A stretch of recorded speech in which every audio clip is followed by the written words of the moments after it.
Hi everybody, welcome to Talk-ohhh-Challenge. My name is Sarah, I'm the artist behind Pinselgeschichten, and each Thursday, at least for this week and the upcoming 3, I do work on a background that somebody else painted for me, and I try to see a pattern and make a painting with it.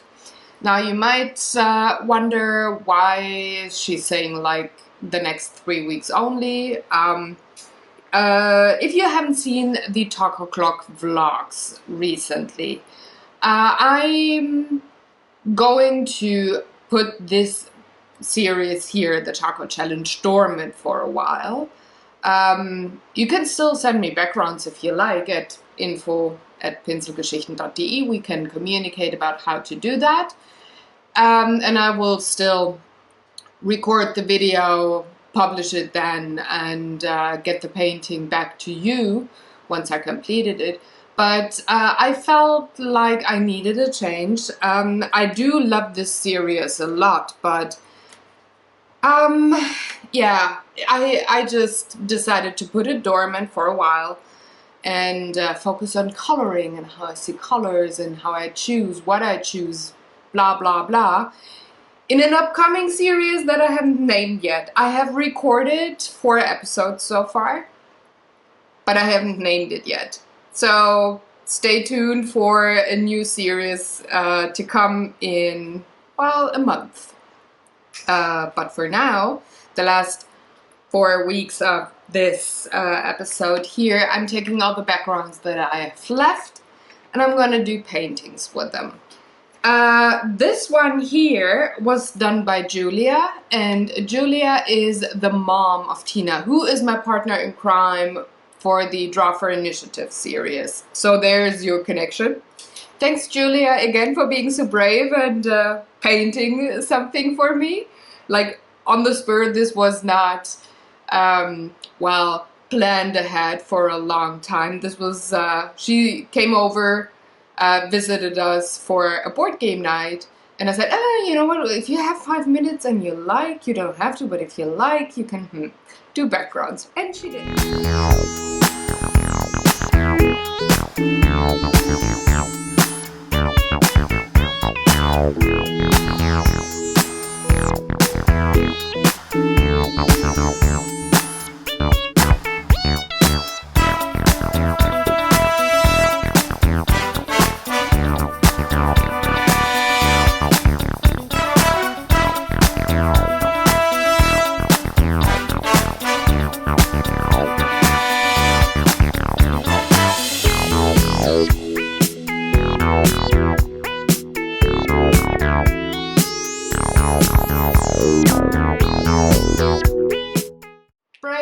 Brave woman there.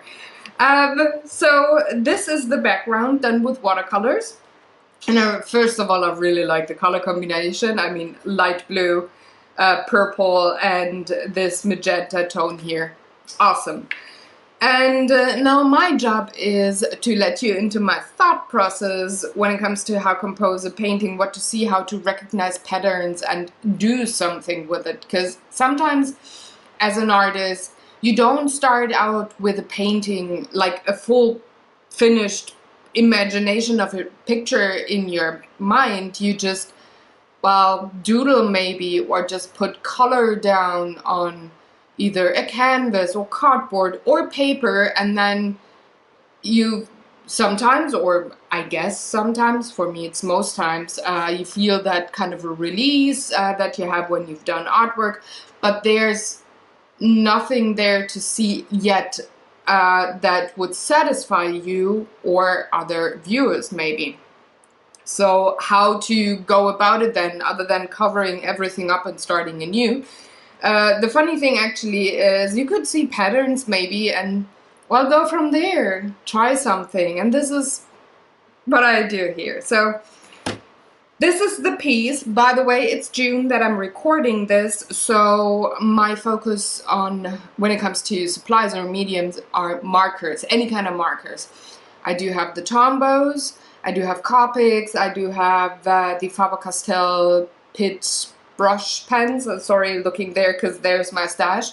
And I do have other markers that you can get in the supermarket, like maybe not the highest quality, but they do their job.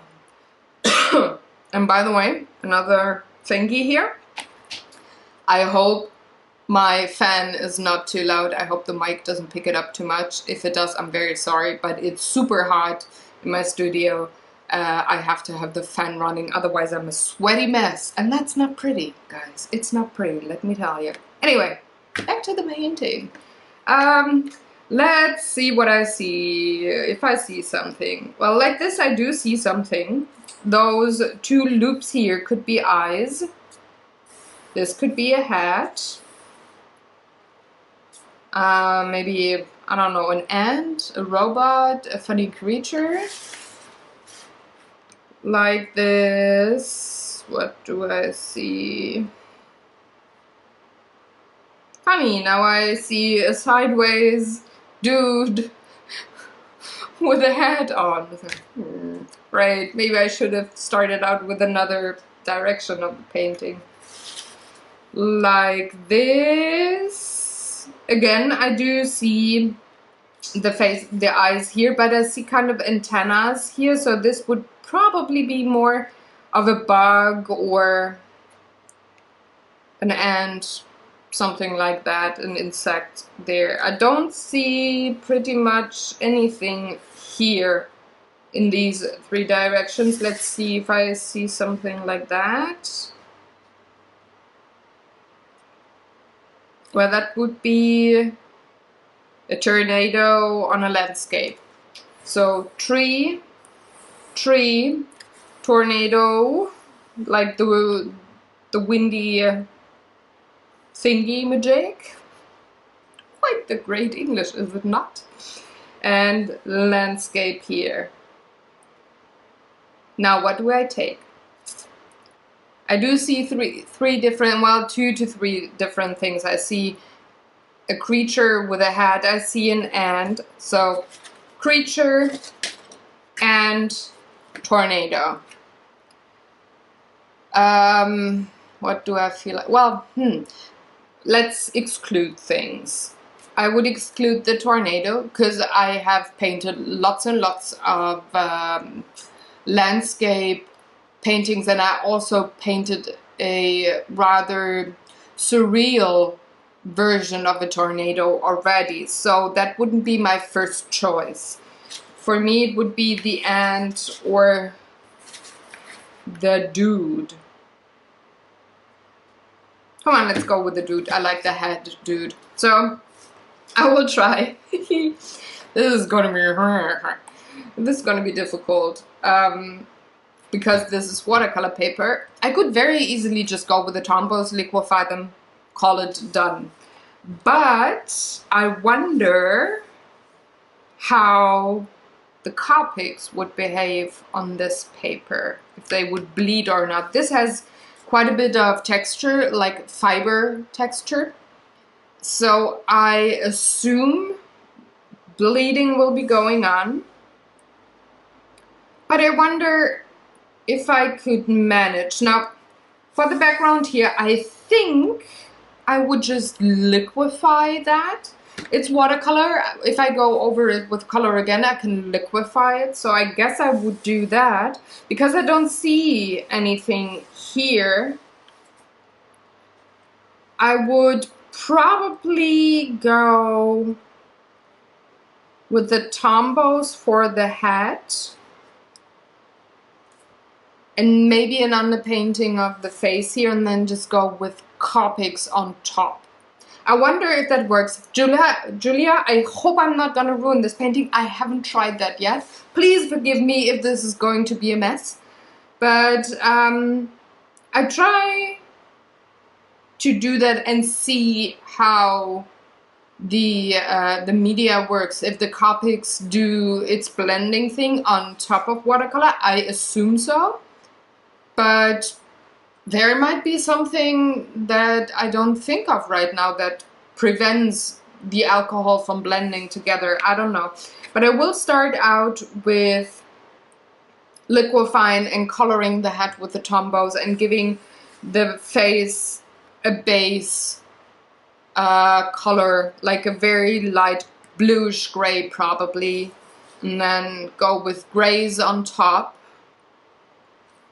Maybe define a bit of the purple here and just intensify stuff with the Copics, plus having like a cartoonish manga-ish kind of an outline of the face probably, and maybe have some details like a mechanical thing. Maybe this is a robot or something of that nature.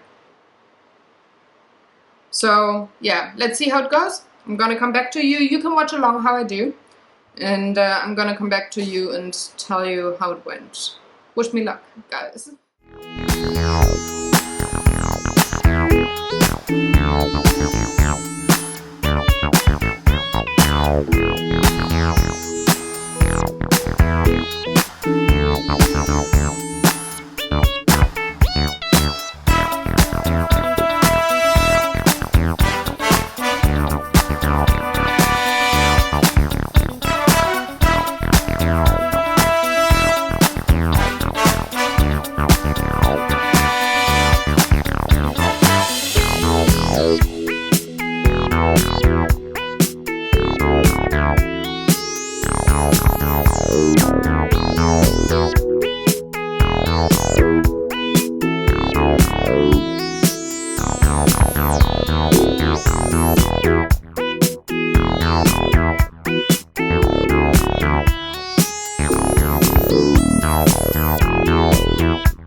There you have it. This is Mira the magical ant.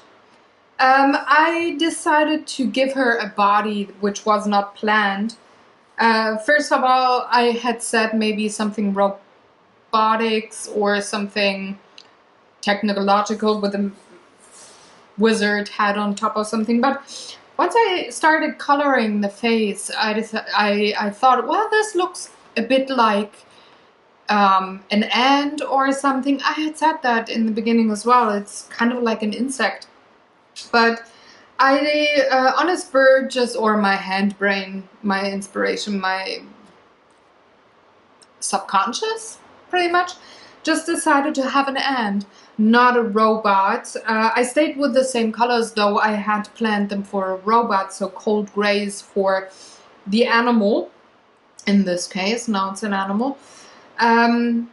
Which would I have chosen right away to paint an ant? I would not necessarily have changed the colors, because with the purples and the rose-colored and bluish tones up here, I would have had to stay with the cold browns to make it work. And I don't have as many shades of cold browns in Copics, so it was way easier to blend with the cool grays. However, on watercolor paper, even with watercolor underneath, Copics are not easy to blend. You need a lot of layers.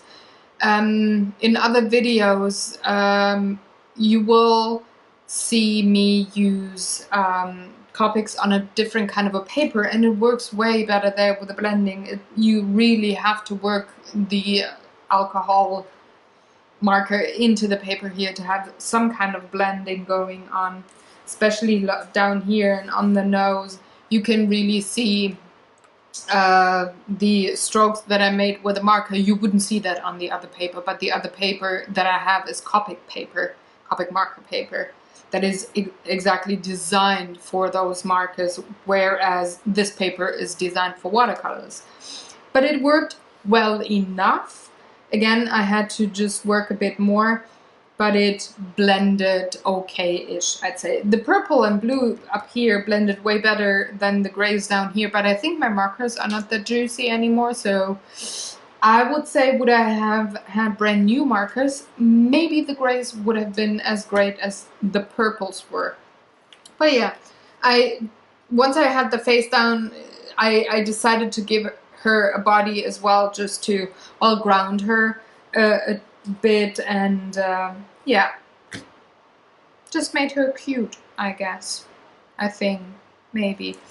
Yeah, that's my painting. Let me know what you think. Did you see that coming? Were you kind of surprised? Were you maybe totally surprised? Did you see something different? Did you see something similar at the beginning when I tried to figure out what I saw in the scribbles and what I would do with it? I'm very curious to know. Also, I have a whole blog post coming up for this painting tomorrow, which is Friday. I changed things up a bit, having one big blog post with all the paintings that I do and telling you a bit of stories and stuff for all the paintings that I do each week, other than Draw for Initiative. Draw for Initiative has its own blog post still, but all the others, they're combined in one, so take a look tomorrow, either on my Twitter, Facebook, or webpage directly. You will find the links in the description box below. I thank you very much for watching. Have a very, very good one. Do all the good YouTube stuff. Like, share, subscribe, as per usual. And if you have any questions or other comments, please leave them in the comment section below.